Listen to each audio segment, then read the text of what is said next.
नमस्कार, यूपी की आवाज में आपका स्वागत है। जी हाँ दोस्तों, मैं हूँ मानवेंद्र। खबरों के खास तौर से विश्लेषण को लेकर हम हाजिर हैं। जी हाँ, और हमारे संपादकीय टीम ने कहा है कि आप मुद्दों की बात करें, मुद्दों पर खबर करें, मुद्दे को कहें। चलिए, तो हम मुद्दे पर बात करते हैं। और निश्चित तौर पर आज हम बात कर रहे हैं उत्तर प्रदेश की और सपा की बात कर रहे हैं। सपा ने ब्राह्मणों का सम्मेलन बुलाया, महापंचायत बुलाया, लेकिन वहां सवाल खड़े किए गए। जो उनके नेता स्वामी प्रसाद मौर्य लगातार खास तौर पर निशाना साधते हैं ब्राह्मणों पर, और ऐसे में कैसे आपके साथ ब्राह्मण रहेंगे, ये सवाल उठाए गए। लेकिन अखिलेश यादव ने इस पर अपनी टिप्पणी की कि ऐसे विवादित बयान नहीं होने चाहिए, ये सब गलत है। और लेकिन हम आपको बता दें कि वो खास जो महापंचायत में हुआ क्या था। सबसे पहले हम आपको बता दें कि अखिलेश यादव ने नया फार्मूला निकाला है, खास तौर पर पीडीए। जी हाँ, पिछड़ा, दलित और अल्पसंख्यक, और इसी पर वो काम कर रहे हैं। लेकिन ब्राह्मणों को जोड़े बिना आप सत्ता हासिल नहीं कर सकते, वो उनका अब समझना है। और इसलिए महापंचायत है और उसमें वो खुद अपने पहुंचे, और वहां पर कहा गया कि जब तक भाजपा से छुटकारा नहीं होगा, जी हाँ, तब तक देश को मुक्ति नहीं मिलेगी। और ऐसे ही नोटबंदी के बाद ऐसे भ्रष्टाचार बढ़े हैं। तो इन सारे मुद्दों पर बात हुई, लेकिन वहां पर सवाल खड़े किए गए कि आखिर खास तौर से स्वामी प्रसाद मौर्य जो बयान दिए हैं, इसको आप कैसे देखते हैं। तो इसी पर अखिलेश यादव ने कहा है कि यह पूरी तरह से गलत है, इससे हमारे समाज को खास तौर नुकसान होता है। धर्म, जाति, वर्ग को लेकर कोई टिप्पणी नहीं करनी चाहिए। निश्चित तौर पर, और यूपी की आवाज आपको लगातार उत्तर प्रदेश की खबरों पर, इन सारे समस्याओं पर बात करता है। आज हमारे साथ हैं वरिष्ठ पत्रकार रितेश सिन्हा जी। आइए जानते हैं अखिलेश यादव का इस बयान से कैसे वो देखते हैं। क्या ब्राह्मण उनके साथ आएंगे, या वो चाहते हैं पीडीए के साथ ब्राह्मणों को भी अपने साथ लाना, कि अगर जिन्हें बीजेपी में टिकट नहीं मिलेगा उन्हें हम दे देंगे। रितेश जी, आपका बहुत बहुत स्वागत है। नमस्कार मानवेंद्र जी। और आपने जो एक सवाल खड़ा किया है कि अखिलेश यादव क्या चाहते हैं, दरअसल अखिलेश यादव दबाव में हैं। ये जी। दबाव की राजनीति है, क्योंकि अभी 22 जनवरी को जो है प्रधानमंत्री नरेंद्र मोदी जो राम मंदिर में जो एक रामलल्ला के जो मूर्ति है उसको जब विराजमान किया जाएगा, उसको लेकर सियासत पूरे देश में और देश विदेश में इसकी चर्चा हो रही है। और आपको मैं बताऊं कि पहली बार ऐसा हुआ है कि वो पूर्व मुख्यमंत्री रह चुके हैं, पूर्व मुख्यमंत्री के बेटे भी हैं जी, अखिलेश, और बिल्कुल। सपा प्रमुख भी हैं, लेकिन उनको इसमें न्योता नहीं दिया गया है। तो एक नैतिक दबाव था जिसको लेकर वो हमेशा ये मान के चल रहे थे कि अब 2024 का चुनाव है, और अगर भाजपा इस राम मंदिर के जरिए अगर हिंदू वोट को की सहानुभूति को अगर बटोर जाएगी, जिसपे कि भाजपा के नेता लगातार बोल रहे हैं, जिसमें 50% वोट को अपने पाले में खींचने की जो है वो कवायद की जा रही है, खासकर नरेंद्र मोदी के द्वारा। इसको लेकर अखिलेश पूरी तरह से दबाव में है। और ये ब्राह्मण जो कम्युनिटी है, जो ब्राह्मण समाज के जो लोग हैं, उसका एक काफ़ी वोट बैंक जो है वो अगड़ी जातियों में आता है, और ये उत्तर प्रदेश में काफ़ी अच्छी खासी तादाद में है। जी। इसको लेकर अखिलेश यादव चाह रहे हैं कि ब्राह्मण को जो है वो हम समेट कर जो है किसी तरह जो है अपने वोट बैंक को के प्रतिशत को बढ़ाएं और अपने नंबर्स को ज़्यादा करें, ज्यादा ताकि करें। इंडिया गठबंधन में ज़्यादा से ज़्यादा जो है उनको सीट मिले। लेकिन सबसे बड़ी बात है कि आज के जो महापंचायत में जो सबसे बड़ा जो सवाल उठा, वो स्वामी प्रसाद मौर्य जो है उनके बयानों पर है। वो लगातार राम के ऊपर टिप्पणी कर रहे हैं, मनुवाद के ऊपर टिप्पणी कर रहे हैं। ऐसे कई नेता जो है जो लगातार जो है वो अगड़ी जातियों पर टिप्पणी करते आए हैं।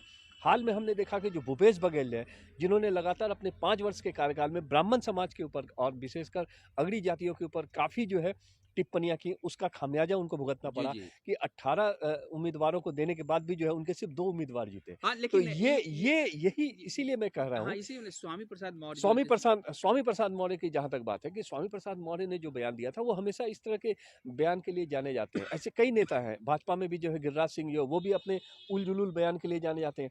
अभी जो है हाल फिलहाल में शहजाद पूनावाला जो भाजपा के जो प्रवक्ता हैं, उन्होंने एक ट्वीट किया। वो ट्वीट जो है वो दयानिधि मारन का जो कि पुराना ट्वीट था, लेकिन उस पर जो है देखिए कितनी तीखी प्रतिक्रिया हुई, जिसमें कि उन्होंने उत्तर भारतीय खासकर बिहार के लोगों के ऊपर एक अब मतलब विवादित टिप्पणी की थी। तो ये एक ऐसा चीज़ है जो सोशल मीडिया है। नहीं, तो ये जानना चाह रहे थे, अखिलेश यादव जिस बात कर रहे हैं, स्वामी प्रसाद के बयान से अखिलेश को नुकसान भी हो रहा है और अखिलेश के साथ ब्राह्मण आएगा कि नहीं आएगा? नहीं, एक तो ये है कि अखिलेश यादव की जो पार्टी है, समाजवादी पार्टी, इसके पहले जो है वो लगातार पिछले 30 वर्षों से जो है मुलायम सिंह यादव, जो उनके पिता थे, दिवंगत हैं, और उन्होंने भी जो है मुस्लिम और यादव इसी इसी पूरे जो है वोट चंक को जो है इस्तेमाल करते हुए जो है अपनी राजनीति की थी, और उसका उनको फायदा भी मिला। कई बार मुख्यमंत्री रहे, बाद में अखिलेश यादव भी उसी वोट बैंक के जरिए जो है मुख्यमंत्री बने। लेकिन अब स्थिति ये है कि यादव समाज जो है ओबीसी का समाज, खासकर जब से नरेंद्र मोदी, प्रधानमंत्री नरेंद्र मोदी ने ओबीसी समाज की जो है बात की है, तब से यादव समाज कहीं ना कहीं छिटकने लगा है। ये डर अखिलेश को अभी से सताने लगा है। यही वजह है कि वो अगड़ी जाति की तरफ जो है ज़्यादा से ज़्यादा अपनी भूमिका तलाश रहे हैं, ताकि ज़्यादा से ज़्यादा लोगों को प्रभावित कर सकें। और जिनको भाजपा से जो है एक तरह से विक्षोभ है, या भाजपा से जिनका विरोध है, या नैतिक विरोध है, या उनको टिकट नहीं मिलता है, तो उनको अपने पाले में लाकर कहीं न कहीं सपा के टिकट पर जो है वो भागीदारी चाहते हैं लोकसभा में। ये एक बड़ा ये मसला है, जी हाँ। इसको लेकर बहुत दबाव में है। और इसमें एक त्वरित टिप्पणी मैं ये करना चाहूँगा कि जहाँ तक स्वामी प्रसाद मौर्य की बात है, तो स्वामी प्रसाद मौर्य एक बड़े नेता ज़रूर हैं, लेकिन राष्ट्रीय स्तर पे उसकी उतनी छवि नहीं है जितनी अखिलेश यादव की है, क्योंकि इंडिया गठबंधन में प्रमुख भागीदार के तौर पे वो अपनी ज़्यादा से ज़्यादा भागीदारी चाहते हैं। और इसी के अतिरिक्त दबाव में जब कांग्रेस जो है सपा को बहुत ज़्यादा तरजीह नहीं दे रही है, तो इसको लेकर अतिरिक्त दबाव में है कि कहीं उनका जो वोट बैंक है, कहीं बसपा से अगर समझौता हो जाए तो उनका वोट बैंक कहीं छिन ना जाए। और बसपा में आप जानते हैं कि सतीश मिश्रा जो है वो एक बड़ा चेहरा है, उनको जो है बसपा मायावती ने जो एक बड़ी भूमिका दी हुई है। तो इसको लेकर अखिलेश नैतिक दबाव में है और राजनीतिक दबाव में भी है। जी हाँ, बिल्कुल नैतिक दबाव में है अखिलेश यादव, ये कह रहे हैं रितेश जी। निश्चित तौर पर स्वामी प्रसाद मौर्य के बयान पर ये खास मुद्दे पर हम बात कर रहे थे, लेकिन हम पुनः रितेश जी के पास आएंगे। रितेश जी, क्या लगता है कि स्वामी प्रसाद मौर्य को किनारे करेंगे या साथ में ही रख के उनको चलेंगे? और साथ में रखेंगे तो ब्राह्मण फिर बिदक जाएंगे। एक तो ये है कि अखिलेश ये अब जिस प्रकार से मैंने कहा कि जो अब 2024 की तैयारी है, क्योंकि विधानसभा के चुनाव हो चुके हैं और विधानसभा में जितने जो अखिलेश यादव को जितनी सीटें पानी थी पा ली। अब तैयारी 2024 की है, और 2024 में जिस प्रकार से नरेंद्र मोदी की अगुवाई में भाजपा एक जिसको कहते थे कि बहुत तेजी में जो है अपनी अपनी दिशा को तय कर रही है, इससे साफ तय हो रहा है। और जिस प्रकार से उनके नेताओं का बयान है कि अब की बार 400 पार, ये लगभग अब ये माना जा रहा है कि उसकी जो पहली सीढ़ी है वो उत्तर प्रदेश से आती है। और अभी अयोध्या में जिस प्रकार से शिलान्यास होने वाला है, जिसको कहें कि सारी पद्धति 22 जनवरी से तैयार होगी, उसके बाद जो भाजपा की रणनीति है वो पुस्तिका को देने की है, और उस पुस्तिका में ब्राह्मण समाज जो अगड़ी जाती है उनको भी साधने का प्रयास किया जा रहा है। तो ये कहीं ना कहीं अखिलेश ये मानते हैं कि अगर स्वामी प्रसाद मौर्य के अगर बयान को अगर भाजपा उछालती है तो उसका पार्टी को नुकसान होगा। चलिए, बिल्कुल आप कह रहे हैं कि स्वामी प्रसाद मौर्य के बयान को किनारे रखकर वो अब चुनाव लड़ेंगे, लेकिन उन्हें अपने साथ भी रहेंगे। यही कह रहे थे आप? जी जी हाँ, बहुत-बहुत शुक्रिया, बहुत-बहुत धन्यवाद रितेश जी। आप हमारे साथ बने रहिएगा। हम आगे भी सपा पर खास चर्चा करेंगे, क्योंकि आप उत्तर प्रदेश की राजनीति पर खास नज़र रखते हैं। बहुत-बहुत शुक्रिया। और कांग्रेस पर तो रखते ही हैं। जी हाँ, निश्चित तौर पर दोस्तों हमारे साथ बने रहिएगा। लेकिन इस मुद्दे पर हम बात कर रहे थे अखिलेश यादव की क्या रणनीति है। लेकिन आप यूपी की आवाज़ तभी आप हर मुद्दे पर बात कर पाएंगे, क्योंकि आप जब तक आप सब्सक्राइब नहीं करेंगे कैसे बात बनेगी। तो सब्सक्राइब कीजिए, नोटिफिकेशन बिल बजाइए और अपने टिप्पणी भी दीजिए, ताकि हम आगे आपसे बात कर सकें। जी हाँ दोस्तों, बने रहिएगा हमारे साथ। नमस्कार।